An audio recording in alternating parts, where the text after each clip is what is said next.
Selamat pagi semua. Perkenalkan, nama saya Veronica Laia. Saya adalah seorang guru pendidikan agama Katolik di SMP Negeri 3 Susua. Saya adalah peserta PPG dalam jabatan batch 4 tahun 2025 di Sekolah Tinggi Pastoral Kateketik Santo Fransiskus Assisi Semarang. Nomor induk mahasiswa 25412109. Pada kesempatan hari ini, Rabu 28 Januari 2026,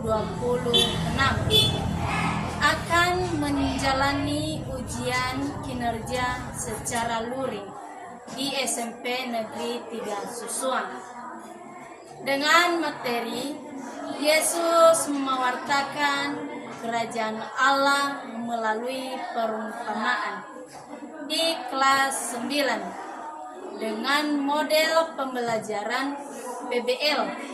Selamat mengikuti, Tuhan memberkati.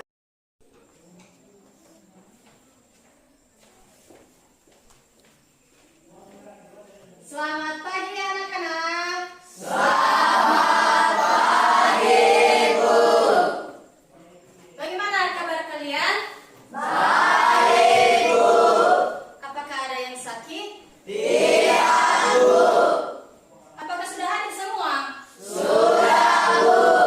Bagaimana dengan teman yang kemarin yang sedang sakit? Apakah dia sudah hadir hari ini? Sudah, Bu. Siapa yang sakit kemarin? Oh, si Lelis. Nah, bagaimana Lelis? Apakah sudah sehat sekarang, Nak? Syukurlah kalau begitu ya. Baik, anak-anak. Sebelum kita memulai pertemuan kita pada hari ini, terlebih dahulu kita menyerahkan diri kita di hadapan Tuhan. Siapa yang memimpin lagu dan doa kepada kita? Saya, Bu. Oke, silakan. Kepada anak kami dipersilakan ke depan.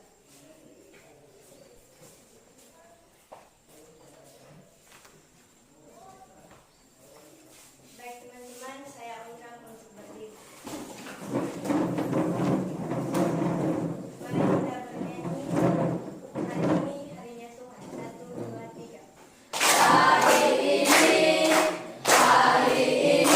harinya Tuhan, harinya Tuhan. Mari kita bersukaria, bersukaria. Hari ini harinya Tuhan, mari kita bersukaria. Hari ini harinya Tuhan. Baik teman-teman, mari kita bersatu dalam doa. Nama Bapa, Putra, dan Roh Kudus. Amin. Allah Bapa yang bertata dalam kerajaan surga, kami kembali mengucap syukur kepadamu atas berkat-Mu mulai dari rumah perjalanan hingga sampai di tempat ini. Kami sadar ya Tuhan, itu semua bukan karena kekuatan dan kehebatan kami, melainkan hanya belas kasih-Mu dalam kehidupan kami. Dan sebentar lagi ya Tuhan, kami akan memulai proses pembelajaran kami. Buka dan pikiran kami ya Tuhan, agar apa yang disampaikan oleh guru kami dapat kami mengerti dan menanamkannya dalam hati kami supaya bisa menjadi bekal di masa depan kami. Sampai di sinilah permohonan anak-Mu, kami aturkan melalui perantaraan anak Yesus Kristus Tuhan kami. Amin. Oke, silakan duduk. Terima kasih. Baik, anak-anak, sebelum kita membahas tema pertemuan kita pada hari ini, Ibu absen dulu ya. Answaman Bulele, Alexa Putra Layan, Benedikyen Bulele, Biarawati Laya, Charles Edison Bulele, Angeli Laya, Enggi Septiningsih dulu. Paudayar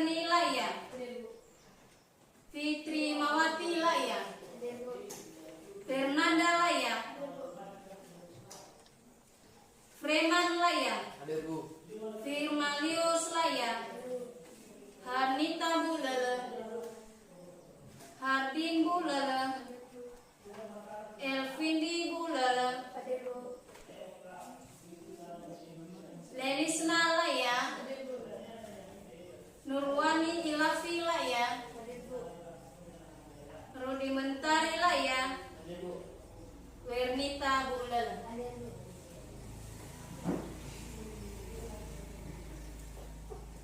Baik anak-anak, rupanya kalian hadir semua ya, tidak ada yang sakit. Sehat-sehat semua? Sehat, Bu.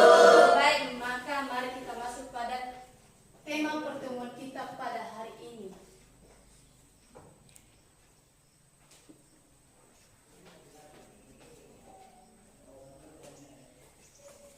Tema pertemuan kita pada hari ini adalah Yesus mewartakan kerajaan Allah melalui perumpamaan. Apa tema kita, anak-anak? Yesus mewartakan kerajaan Allah melalui perumpamaan. Baik. Anak-anak, pertanyaan, apa tujuan kita belajar tentang Yesus mewartakan kerajaan Allah melalui perumpamaan? Mari kita lihat. Tujuan kita belajar tentang Yesus mewartakan kerajaan Allah melalui perumpamaan adalah Ibu mengajak kita semua untuk kita baca bersama. Peserta ini mampu memahami karya Yesus dalam mewartakan kerajaan Allah melalui perumpamaan sehingga dapat ikut ambil bagian dalam karya pewartaan dalam kehidupan sehari-hari. Materi kita dalam pewartaan kerajaan Allah, Yesus menggunakan perumpamaan dan mukjizat. Apa itu mukjizat, anak-anak? Mukjizat atau adalah suatu kejadian yang luar biasa. Seperti yang biasanya kita lihat itu seperti yang dilakukan Yesus. Apa yang dilakukan Yesus? Dia menyembuhkan orang buta. Dia menyembuhkan orang buta. Itu adalah salah satu mukjizat. Nah, dalam perumpamaan adalah penyampaian pesan dengan menggunakan bahasa imajinatif, kiasan, simbolis, atau perbandingan sehingga orang akan mudah menangkap makna di balik perumpamaan tersebut. Jadi ini di sini sudah jelas bahwa dia memberi gambaran kepada kita. Gambaran apa? Tujuan apa? Supaya kita lebih mudah memahaminya. Demikian pula yang dilakukan Yesus, ia mengajar dengan menggunakan perumpamaan agar perwartaan dan ajarannya dapat lebih mudah untuk dimengerti. Dalam pewartaan Tuhan Yesus, dia menggunakan berbagai perumpamaan supaya peserta didik atau kita umatnya mampu mengerti, mampu memahami dan menangkapnya serta mengerti bagaimana cara mewartakan dan mengambil bagian dalam pewartaan Yesus atau kerajaan Allah. Nah, anak-anak, mari kita mengamati gambar. Di atas ada gambar yang Ibu siapkan. Dalam gambar tersebut, Ibu mengajak kita semua untuk mengamati gambar di atas.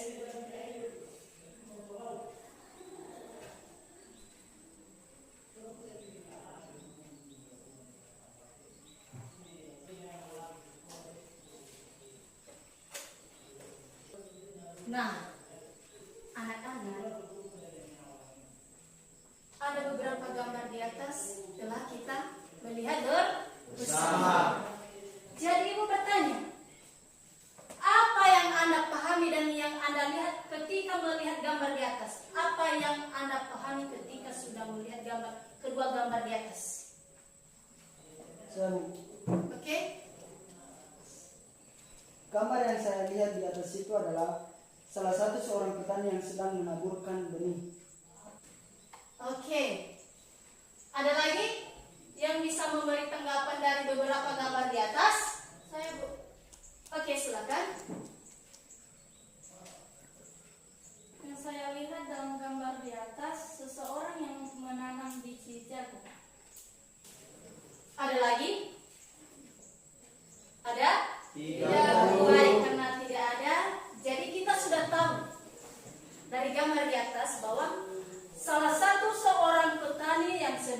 menabur benih. Dia menaburkan benih di tanah yang tidak baik, atau dia taburkan benih di atas air.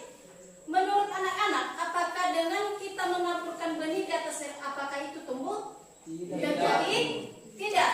Beda dengan orang yang sungguh-sungguh bekerja mencari nafkah dan mengembangkan talenta yang ia miliki dengan melihat seorang petani. Dalam gambar nomor 2 yaitu seorang petani yang sedang menanam biji jagung. Tentu dia menanam biji jagung di tanah yang subur, tanah yang bagus, sehingga ia akan menghasilkan hasilnya nanti ketika sudah berbuah. Nah, dari gambar tersebut di atas kita sudah paham. Jadi ada beberapa contoh dari kitab suci. Baik, mari kita melihat beberapa contoh dari kitab suci tentang perumpamaan. Contoh perumpamaan Yesus. Dalam kitab Markus bab 4 ayat 3 sampai 8, dilanjut ayat 13 sampai 20.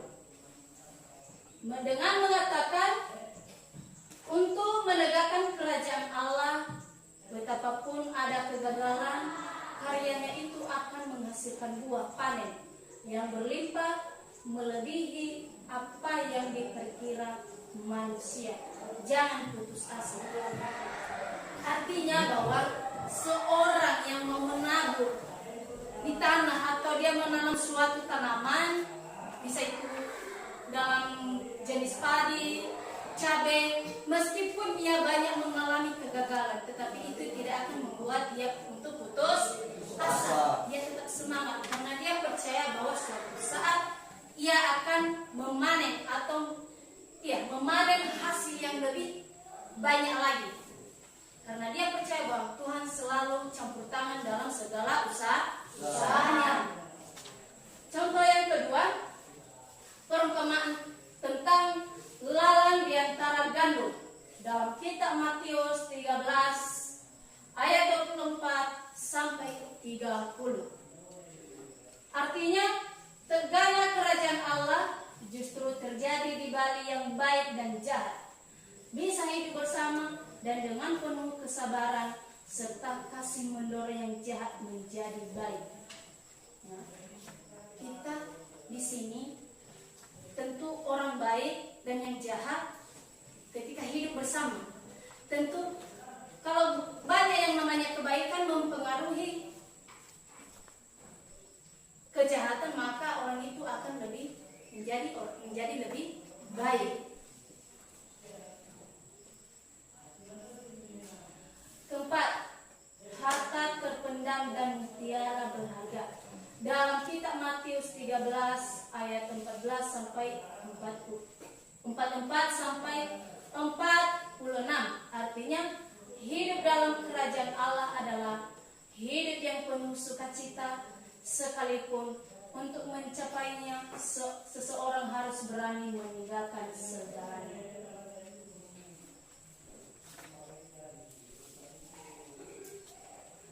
Halo, hai. Masih ada sukacita? Masih. Mana semangatnya? Iya. Kita masih semangat lah ya? Masih. Kalau masih semangat, maka kita membentuk kelompok. Kita masuk dalam diskusi. Dan ada pun beberapa bahan diskusi kita nanti. Jadi ibu bagi kelompok ya. Jadi setiap kelompok nanti masuk di tempatnya. Ketika ibu nanti bagi menyebut nama-namanya, jadi masuk di kelompok masing-masing ya. Iya. Ini adalah sebagai bahan diskusi kita, maka didiskusikan bersama kawan-kawan, kerjasama. Ketika sudah selesai diskusi, nanti dipresentasikan ke depan. Ini kelompok 1.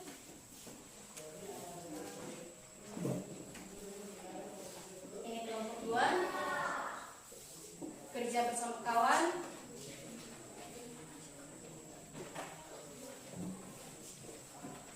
Ini kelompok 3.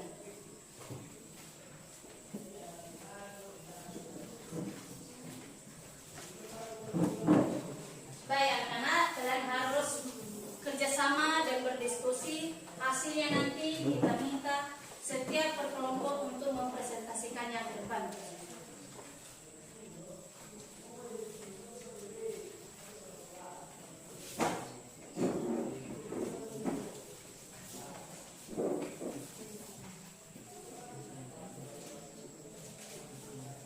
Semangat.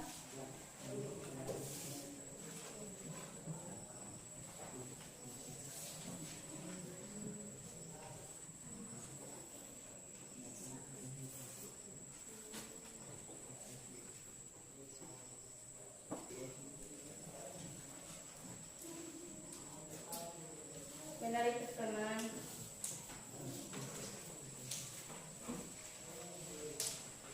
Baik, jadi kalau sudah siap, maka setiap kelompok untuk menampilkan hasil diskusinya di depan. Kepada kelompok dipersilahkan. Kelompok 1, pada kelompok 1 dipersilahkan.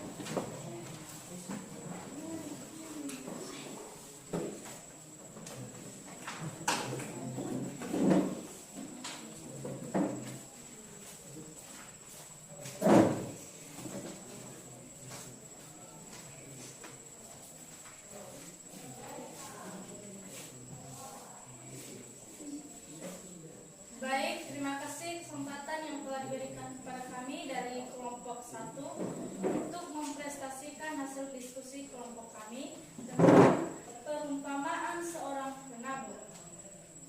Menceritakan tentang sebuah perumpamaan seorang penabur, di mana firman Tuhan diumpamakan sebagai benih ditaburkan kepada setiap orang dengan harapan akan menghasilkan buah. Namun, keberhasilan firman bergantung pada kondisi hati yang mendengarnya. Tanah di pinggir jalan melambangkan hati yang keras yang dilampas iblis. Tanah berbatu melambangkan hati yang dangkal dan mudah murtad. Serta tanah terdiri melambangkan kekhawatiran duniawi dan kekayaan. Hanya hati yang baik yang mampu mendengar, menerima dan berbuah melimpah menunjukkan kedewasaan Tuhan. Sampai di sini hasil diskusi kami. Jika ada pertanyaan dari kelompok lain, dipersilakan.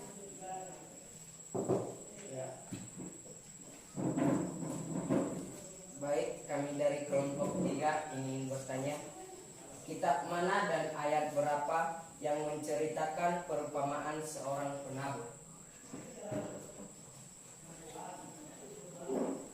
Baik, kami dari kelompok 1 menjawab pertanyaan dari kelompok 3, yaitu dari kitab Markus bab 4 ayat 3 sampai 8 dilanjut ayat 13 sampai 20.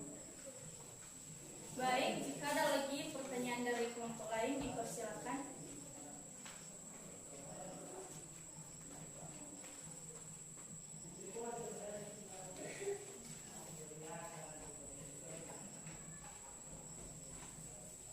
Demikian hasil diskusi kami. Akhir kata kami ucapkan terima kasih. Baik, terima kasih kepada kelompok. Silakan.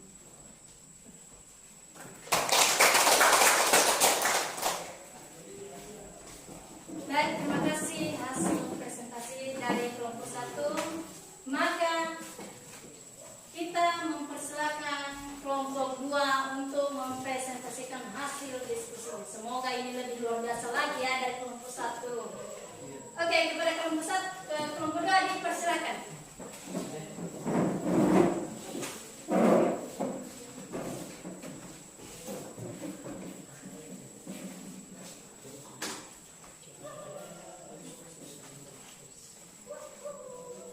Baik, terima kasih kesempatan yang telah diberikan kepada kami dari kelompok 2 untuk mempresentasikan hasil diskusi kelompok kami. Judul pembahasan kami adalah perumpamaan penabur dalam kitab Markus bab 4 ayat 3 sampai 8 dilanjut ayat 13 sampai 20, memiliki makna bahwa benih firman Tuhan yang ditaburkan akan tumbuh dan berbuah pada hati yang tepat, yang melambangkan hati manusia. Tanah yang berbeda di pinggir jalan berbatu, semak, gunung. Tanah baik melambangkan berbagai jenis respon manusia terhadap firman Tuhan. Hanya hati yang baik yang dapat menerima dan menghasilkan buah. Sedangkan hati yang baik tidak, karena dihalangi oleh iblis, masalah atau hal-hal duniawi. Demikian hasil diskusi kami. Jika ada pertanyaan, dipersilakan.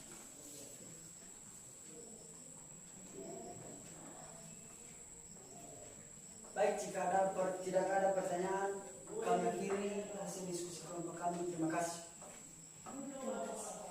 Baik, terima kasih kepada kelompok 2. Mari kita beri tepuk tangan untuk di belakang. Terima kasih. Artinya kelompok lain lebih memahami ya pembahasan dari kelompok 2, makanya tidak ada lagi pertanyaan. Semoga pembahasan berikutnya juga ya lebih mantap lagi ya. Oke, kepada kelompok 3 dipersilakan.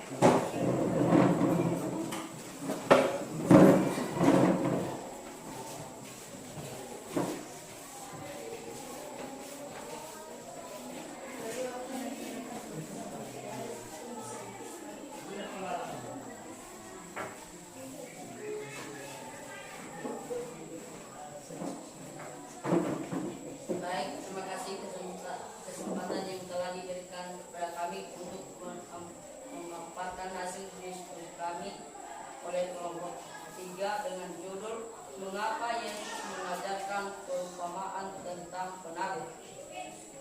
Yesus mengajarkan perumpamaan penabur untuk menjelaskan bagaimana kerajaan Allah diterima di dunia dan bagaimana orang beraksi berbeda terhadap dosanya.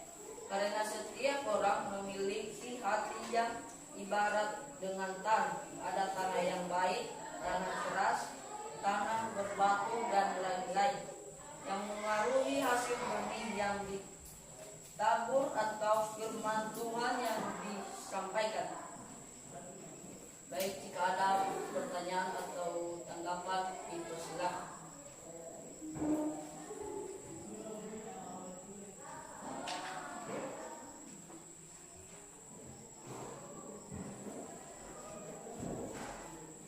Baik,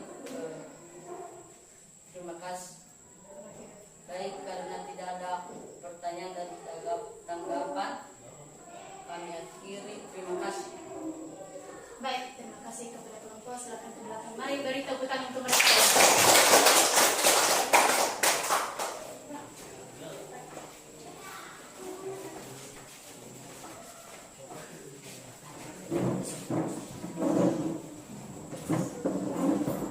Baik, kepada anak-anak ibu, terima kasih untuk hasil diskusinya pada hari ini. Sungguh luar biasa, ya. Artinya kita sudah paham berbagai tentang kewartaan kerajaan Allah dengan berbagai perumpamaan atau berdasarkan contoh-contoh kitab suci.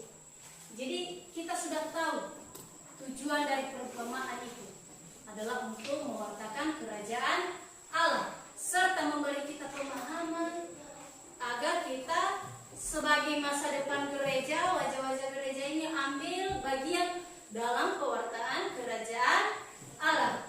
Baik anak-anak, sebagai kesimpulan dari materi kita pada hari ini, yaitu pewartaan Yesus dengan kata-kata melalui perumpamaan sungguh mudah dimengerti sehingga membawa damai dan sukacita. Jelas tidak? Jelas, Bu.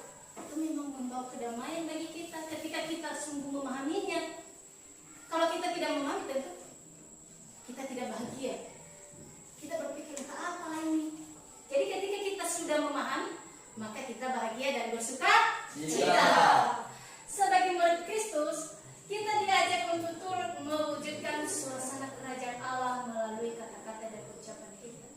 Ya jelas, bukan dalam arti kita gunakan kata-kata kita dengan hal yang tidak baik. Bagaimana kata-kata itu kita menggunakan untuk mewartakan kebaikan. Kita gunakan ucapan itu untuk kebaikan, bukan untuk hal-hal yang buruk. Ketiga, bertutur kata yang menjadikan suasana yang penuh kedamaian. tidak pantas. Tanpa ibu jelaskan sudah paham ini. Bukan sedikit-sedikit udah main tinju. Ya, tentu kita harus sabar menghadapi. Apalagi kita menyampaikan sesuatu, kita menyampaikan dengan penuh kesabaran, bukan karena emosi. Ya.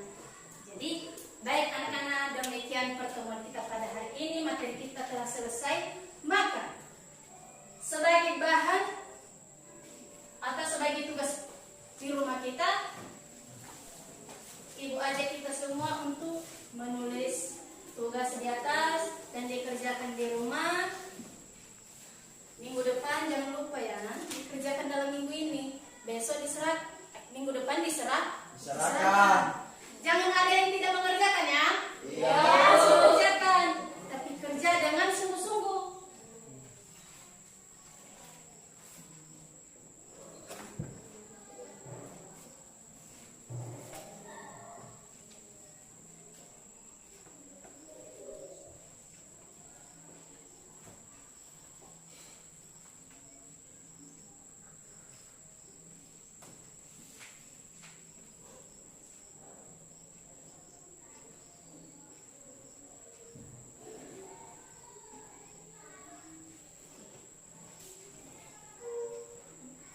Sudah siap anak-anak?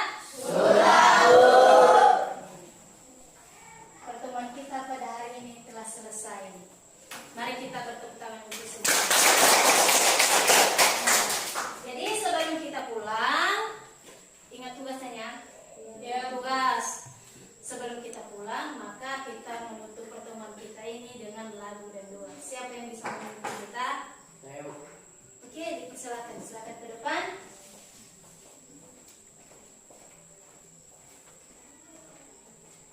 Baik teman-teman, saya undang untuk berdiri.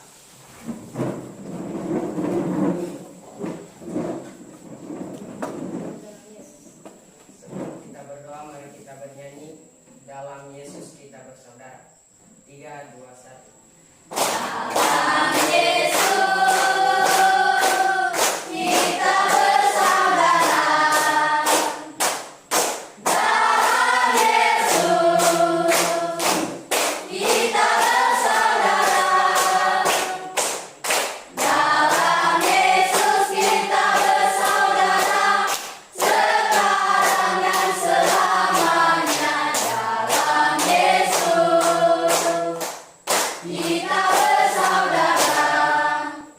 Baik, mari kita bersatu dalam doa. Dalam nama Bapa, Putra, dan Roh Kudus. Allah Bapa yang bertata dalam kerajaan surga, sumber segala cinta kasih, kami kembali mengucap syukur kepadamu di mana Engkau telah menolong kami mulai dari awal pertemuan kami, pertengahan hingga kami bisa menghadapinya. Kami tahu itu semua bukan karena kehebatan dan kekuatan, melainkan hanya belas kasihan kepada kami. Dan kami mohon juga Tuhan, agar apa yang telah disampaikan oleh ibu guru kami, kiranya Engkau menanamkannya di dalam hati kami agar bisa menjadi bekal masa depan kami. Dan sampai disinilah doa anakmu kami landaskan melalui perantaraan anakmu Yesus Kristus. Kami berdoa dan mengucap syukur. Amin. Amin. Baik, silakan duduk. Baik anak-anak, terima kasih untuk hari ini. Jadi ketika nanti pulang ke rumah, ingat tugasnya, tetap semangat, jaga kesehatan, jangan kemana-mana nanti ketika pulang ya. Pergi dan datanglah ke rumah, bawa kabar kebaikan kepada orang tua.